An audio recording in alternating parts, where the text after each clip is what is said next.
BJP prosecution ವಿರುದ್ಧ ಸರ್ಕಾರ Covid ಪ್ರತ್ಯಾಸ್ತ್ರ. ಆದರೆ ಪ್ರಮುಖ ಫೈಲ್ಗಳೇ ಮಿಸ್ಸಿಂಗ್. ಅವ್ಯವಸ್ಥೆಯ ಆಗರವಾದ ವಿಕ್ಟೋರಿಯಾ ಆಸ್ಪತ್ರೆ ಸ್ವಚ್ಛತೆಗೆ ಬೇಕಿದೆ ಮೇಜರ್ ಸರ್ಜರಿ. ಬಿಡಿಎ ಸೈಟ್ ಖರೀದಿಸಿ ಮನೆ ಕಟ್ಟದವರಿಗೆ ಶಾಕ್. ಸೈಟ್ ಮಾಲೀಕರಿಗೆ ದಂಡ ಹಾಕೋಕೆ ಬಿಡಿಎ ಚಿಂತನೆ. ಎಲ್ಲಾ ಸುದ್ದಿಗಳು ಕರ್ನಾಟಕ ಟಾಪ್ 20ಯಲ್ಲಿ. ಹುಬ್ಬಳ್ಳಿಯ ಈದ್ಗಾ ಮೈದಾನದಲ್ಲಿ ಅದ್ದೂರಿ ಗಣೇಶೋತ್ಸವ ನಡೆದಿದೆ. ಈ ವರ್ಷ ಶ್ರೀರಾಮನ ಅವತಾರದ ಗಣೇಶ ಮೂರ್ತಿಯನ್ನು ಪ್ರತಿಷ್ಠಾಪಿಸಲಾಗಿದೆ. ಗಣೇಶ ಪ್ರತಿಷ್ಠಾಪನೆಗೂ ಮುನ್ನ 3000 ಮಠದಿಂದ ಚೆನ್ನಮ್ಮ ಮೈದಾನದವರೆಗೂ ಭವ್ಯ ಮೆರವಣಿಗೆ ನಡೆಯಿತು. ಡಿಜೆ, ವಿವಿಧ ವಾದ್ಯ ಮೇಳಗಳಿಗೆ ಜನರು ಕುಣಿದು ಕುಪ್ಪಳಿಸಿದರು. ಕೇಂದ್ರ ಸಚಿವ ಜೋಶಿ, ಶಾಸಕ ಮಹೇಶ್ ತೆಂಗಿನಕಾಯಿ ಭೇಟಿ ಕೊಟ್ಟು ಗಣೇಶನ ದರ್ಶನ ಪಡೆದರು. ಚೆನ್ನಮ್ಮ ಮೈದಾನ ಗಣೇಶ ಮೆರವಣಿಗೆ ಉದ್ದಕ್ಕೂ ಕೂಡ ಪೊಲೀಸರ ಭದ್ರತೆ ಇತ್ತು. ಚೆನ್ನಮ್ಮ ಮೈದಾನದ ಸುತ್ತಮುತ್ತ ಪೊಲೀಸರು ಅರಸೇನೆಯನ್ನು ನಿಯೋಜಿಸಲಾಗಿತ್ತು. ಮೈದಾನದ ಸುತ್ತ ಸಿಸಿ ಕ್ಯಾಮೆರಾ ಅಳವಡಿಸಲಾಗಿತ್ತು. ಅತ್ತ ಇಎಸ್ಐ ಆಸ್ಪತ್ರೆಯಲ್ಲಿ ಗಣೇಶನ ಗಲಾಟೆ ನಡೆದಿದೆ. ಇಎಸ್ಐ ಆಸ್ಪತ್ರೆಯಲ್ಲಿ ಮೂರ್ತಿ ಇಡ್ಲಿಕ್ಕೆ ಅನುಮತಿ ನೀಡದ ಅಧಿಕಾರಿಯ ವಿರುದ್ಧ ಹಿಂದೂಪರ ಸಂಘಟನೆಗಳು ರೊಚ್ಚಿಗೆದ್ದು ಆಸ್ಪತ್ರೆಯ ಎಂಡಿಗೆ ತರಾಟೆ ತೆಗೆದುಕೊಂಡಿದ್ದಾರೆ. ಸುಪ್ರಸಿದ್ಧ ರಾಣಿ ಚೆನ್ನಮ್ಮ ಮೈದಾನದಲ್ಲಿ ಈ ಬಾರಿ 3ನೇ ಬಾರಿ ಗಣೇಶೋತ್ಸವವನ್ನು ಅತ್ಯಂತ ಸಂಭ್ರಮದಿಂದ ಎಲ್ಲ ಹಿಂದೂಗಳು ಕೂಡಿ ಆಚರಿಸ್ತಾ ಇದ್ದಾರೆ. 3ನೇ ಬಾರಿಗೆ ಯಶಸ್ವಿಯಾಗಿ ಎಲ್ಲ ಭಕ್ತರು, ಎಲ್ಲ ಹಿಂದೂಗಳು, ಎಲ್ಲ ಸಮಾಜದ ಬಾಂಧವರು ಒಟ್ಟಾಗಿ ಒಂದಾಗಿ ಇದನ್ನು ವಿಜೃಂಭಣೆಯಿಂದ ಮಾಡ್ತಾ ಇದ್ದಾರೆ. ನಾಡಿನೆಲ್ಲೆಡೆ ಗೌರಿ ಗಣೇಶ ಹಬ್ಬದ ಸಂಭ್ರಮ ಮನೆ ಮಾಡಿದೆ. ಎಲ್ಲೆಡೆ ಗಜಾನನ ಆರಾಧನೆ ಜೋರಾಗಿದೆ. ಬೆಂಗಳೂರಿನ ಬಸವನಗುಡಿಯ ದೊಡ್ಡ ಗಣಪತಿ ದೇವಸ್ಥಾನದಲ್ಲಿ ಗಣಪನಿಗೆ ವಿಶೇಷ ಪೂಜೆ ಸಲ್ಲಿಸಲಾಯಿತು. ಗಣಪನಿಗೆ ಬೆಳ್ಳಿ ಅಲಂಕಾರ ಮಾಡಲಾಗಿತ್ತು. ಉಡುಪಿಯ ಮರುಳ ಶಿಲ್ಪ ಕಲಾವಿದರು ಕಾಪು ಕಡಲ ಕಿನಾರಿಯಲ್ಲಿ ವಿಭಿನ್ನವಾಗಿ ಗಣಪತಿಯನ್ನು ಚಿತ್ರಿಸಿದ್ದಾರೆ. ಸ್ಯಾಂಡ್ ಥೀಮ್ನ 3 ಜನರ ಕಲಾವಿದರಾದ ಹಾರಿಸ್ ಸಾಗ, ಸಂತೋಷ್ ಭಟ್ ಹಾಲಾಡಿ, ಉಜ್ವಲ್ ಗಣಪತಿಯ ಬೃಹತ್ ಮರಳು ಶಿಲ್ಪವನ್ನು ರಚಿಸಿದ್ದಾರೆ. ಕಾಪು ಕಡಲ ಕಿನಾರಿಗೆ ಬಂದ ಪ್ರವಾಸಿಗರನ್ನ ಈ ಕಲಾಕೃತಿ ಸೆಳೆದಿದೆ. ಗಜಾನನ ಹೆಸರು ಮರಳು ಶಿಲ್ಪ. ಪ್ಲಾಸ್ಟಿಕ್ ಪರಿಸರಕ್ಕೆ ಮಾರಕವಾದ ಬಣ್ಣಗಳ ರಹಿತವಾಗಿ ಹಬ್ಬವನ್ನು ಆಚರಿಸೋಣ ಎಂಬ ಸಂದೇಶವನ್ನು ಸಾರಿದೆ. ಕೋಲಾರದ ಸಂಕಷ್ಟಹರ ಗಣಪತಿ ದೇವಾಲಯದಲ್ಲಿ ಕರಿಗಡುಬಿನಲ್ಲಿ ವಿಘ್ನ ವಿನಾಯಕ ಅರಳಿದ್ದಾನೆ. 10,001 ಕರಿಗಡುಬು ಬಳಸಿ ಸುಮಾರು 15 ಅಡಿ ಎತ್ತರದ ಗಣೇಶನನ್ನ ತಯಾರಿಸಲಾಗಿದೆ. ಬೆಳಗಾವಿಯ ಮಾಳಿಗಲ್ಲಿಯಲ್ಲಿ ಹುಣಿಸಿ ಬೀಜದಲ್ಲಿ ಗಣೇಶ ಮೂರ್ತಿ ಮಾಡಲಾಗಿದೆ. ಇದು ಎಲ್ಲರ ಗಮನ ಸೆಳೀತಾ ಇದೆ. ಗಣೇಶನನ್ನ ನೋಡೋಕೆ ಭಕ್ತರ ದಂಡೆ ಹರಿದು ಬರ್ತಾ ಇದೆ. ರಾಜ್ಯದ ಹಲವೆಡೆ ಮಳೆರಾಯ ಅಬ್ಬರಿಸಿ ಬೊಬ್ಬಿರಿತಾ ಇದ್ದಾನೆ. ಹಳ್ಳ ಕೊಳ್ಳ ಜಲಾಶಯಗಳು ತುಂಬಿ ಹರಿತಾ ಇದೆ. ಬೀದರ್ ಜಿಲ್ಲೆಯಲ್ಲಿ ಧಾರಾಕಾರ ಮಳೆ ಹಿನ್ನೆಲೆಯಲ್ಲಿ ಬಾಲ್ಕಿ ತಾಲೂಕಿನ ಬ್ಯಾಲಹಳ್ಳಿ ಬಳಿ ಇರುವಂತಹ ಕಾರಂಜ ಜಲಾಶಯ ಮೈದುಂಬಿ ಹರಿತಾ ಇದೆ. ಹೀಗಾಗಿ ಜನ ಫುಲ್ ಖುಷಿಯಾಗಿದ್ದಾರೆ. 3 ವರ್ಷಗಳ ಬಳಿಕ 7.69 ಟಿಎಂಸಿ ಸಾಮರ್ಥ್ಯದ ಕಾರಂಜ ಜಲಾಶಯ ಭರ್ತಿಯಾಗಿದ್ದು, ಉಸ್ತುವಾರಿ ಸಚಿವ ಈಶ್ವರ್ ಖಂಡ್ರೆ ಬಾಗಿನ ಅರ್ಪಿಸಿದ್ದಾರೆ. ಸಚಿವ ರಹೀಂ ಖಾನ್, ಜಿಲ್ಲಾಧಿಕಾರಿ ಶಿಲ್ಪಾ ಶರ್ಮಾ, ಎಸ್ಪಿ ಪ್ರದೀಪ್ ಕುಂಟಿ, ಕಾರಂಜ ಜಲಾಶಯದ ಅಧಿಕಾರಿಗಳು ಸಾಥ್ ಕೊಟ್ಟಿದ್ದಾರೆ.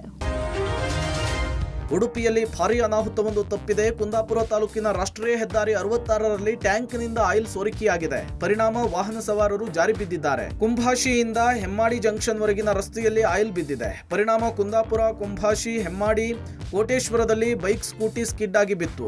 ತಕ್ಷಣ ಎಚ್ಚೆತ್ತಂತಹ ಪೊಲೀಸರು ಏಕಮುಖ ಸಂಚಾರಕ್ಕೆ ವ್ಯವಸ್ಥೆ ಮಾಡಿದ್ರು.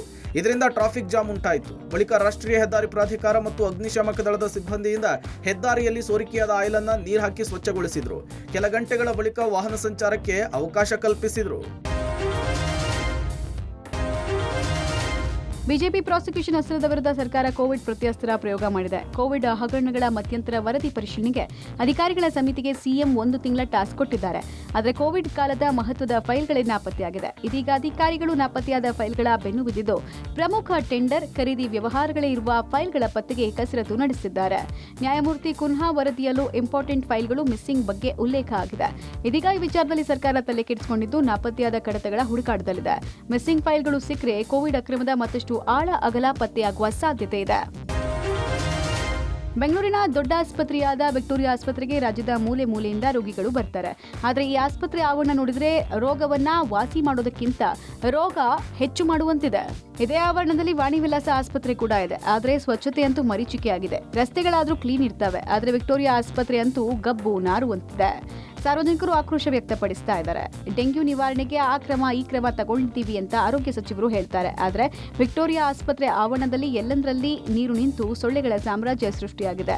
ಎಣ್ಣೆ ಪ್ಯಾಕೆಟ್, ದಮ್ಮು, ಗುಟ್ಕಾ, ಸಿಗರೇಟ್ ಎಲ್ಲವೂ ಸಿಗುತ್ತೆ. ಆಸ್ಪತ್ರೆ ಆವರಣದಲ್ಲಿ ಕೂರೋಕೆ ಆಸನಗಳೇ ಇಲ್ಲ.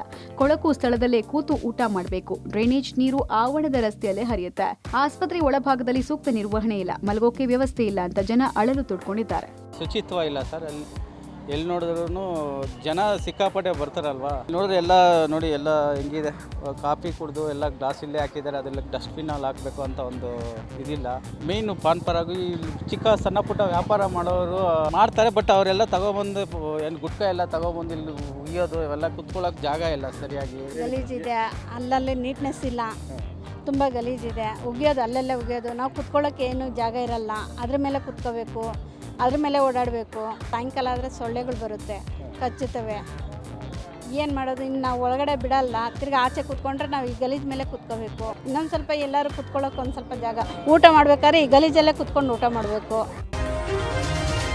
ಬೆಂಗಳೂರಿನ ಬಡ ಮತ್ತು ಮಧ್ಯಮ ವರ್ಗದವರು ಕೂಡ ಒಂದು ಸೂರು ಕಟ್ಟಿಕೊಳ್ಳಿ ಎಂಬ ಉದ್ದೇಶದಿಂದ ಬಿಡಿಎ ಬಡಾವಣೆ ಅಭಿವೃದ್ಧಿಪಡಿಸಿ ಕಡಿಮೆ ದರದಲ್ಲಿ ನಿವೇಶನಗಳನ್ನು ಹಂಚಿಕೆ ಮಾಡ್ತಾ ಇದೆ. ಆದರೆ ಕೆಲವರು ಹಣವನ್ನ ನಿವೇಶನಗಳ ಮೇಲೆ ಹೂಡಿಕೆ ಮಾಡಿ ಹೆಚ್ಚಿನ ದರಕ್ಕೆ ಮಾರಾಟ ಮಾಡುವ ಉದ್ದೇಶ ಹೊಂದಿದ್ದಾರೆ. ಈ ಕಾರಣಕ್ಕೆ ತಮ್ಮ ಪ್ರಭಾವ ಬಳಸಿ ಕುಟುಂಬಸ್ಥರು, ಸಂಬಂಧಿಕರು, ಸ್ನೇಹಿತರ ಹೆಸರಲ್ಲಿ ನಿವೇಶನಗಳನ್ನು ಪಡ್ಕೊಳ್ತಾ ಇದ್ದಾರೆ. ಇಂಥವರಿಗೆ ಬಿಡಿಎ ಶಾಕ್ ಕೊಡೋಕೆ ಮುಂದಾಗಿದೆ. ಬಿಡಿಎ ನಿವೇಶನ ಖರೀದಿ ಮಾಡಿದ 5 ವರ್ಷಗಳ ನಂತರವೂ ಮನೆ ನಿರ್ಮಾಣ ಮಾಡದೇ ಇರೋರಿಗೆ ದಂಡ ಹಾಕೋಕೆ ಬಿಡಿಎ ಚಿಂತನೆ ನಡೆಸಿದೆ. ಬಿಡಿಎ ಮಾರ್ಗಸೂಚಿ ಅನುಸಾರ 25% ದಂಡ ಕಟ್ಟಿಸಿಕೊಳ್ಳೋಕೆ ಚಿಂತನೆ ಮಾಡಿದೆ. 2020ರಲ್ಲಿ ದಂಡದ ಮೊತ್ತ 10% ಇತ್ತು, ಅದು ಪರಿಷ್ಕರಣೆ ಆಗಲಿದೆ. 2020ರಲ್ಲಿ 10% ದಂಡ ಇತ್ತು, ಪರಿಷ್ಕರಣೆ ಆಗುವ ಸಾಧ್ಯತೆ ಇದೆ. 2030 ಅಳತೆಯ ನಿವೇಶನಕ್ಕೆ 5,000, 50-60 ಅಳತೆಯ ನಿವೇಶನಕ್ಕೆ 3.75 ಲಕ್ಷ, 50-80ಗೆ ಮೇಲ್ಪಟ್ಟಂತಹ ಸೈಟ್ಗೆ 6 ಲಕ್ಷ ದಂಡ ಬೀಳಲಿದೆ. ಕೊಪ್ಪಳದಲ್ಲಿ ಗಣೇಶ ಮೂರ್ತಿ ಕೊಂಡೊಯ್ತಾ ಇದ್ದ ಟ್ರ್ಯಾಕ್ಟರ್ಗೆ ಲಾರಿ ಡಿಕ್ಕಿಯಾಗಿದೆ. ಪರಿಣಾಮ ಟ್ರ್ಯಾಕ್ಟರ್ ಪಲ್ಟಿಯಾಗಿ ಗಣೇಶ ಮೂರ್ತಿ ಕೆಳಗೆ ಬಿದ್ದಿದೆ. ಇತ್ತ ದಕ್ಷಿಣ ಕನ್ನಡ ಜಿಲ್ಲೆಯ ಮುಲ್ಕಿ ತಾಲೂಕಿನ ಕಿನ್ನಿಗೋಳಿಯಲ್ಲಿ ಡೆಡ್ಲಿ ಆಕ್ಸಿಡೆಂಟ್ ಆಗಿದೆ. ರಸ್ತೆ ದಾಟ್ತಾ ಇದ್ದ ಮಹಿಳೆಗೆ ನಿಯಂತ್ರಣ ತಪ್ಪಿ ಆಟೋ ರಿಕ್ಷಾ ಡಿಕ್ಕಿ ಹೊಡೆದಿದೆ. ರಾಜರತ್ನಪುರ ನಿವಾಸಿ ಚೇತನ ಸ್ಥಿತಿ ಗಂಭೀರವಾಗಿದೆ. ಟ್ಯೂಷನ್ಗೆ ಹೋಗಿದ್ದ ಮಗಳನ್ನ ಕರ್ಕೊಂಡು ಬರುವಾಗ ಅವಘಡ ಸಂಭವಿಸಿದೆ. ಸಿಸಿಟಿವಿಯಲ್ಲಿ ಅಪಘಾತದ ದೃಶ್ಯ ಸೆರೆಯಾಗಿದೆ.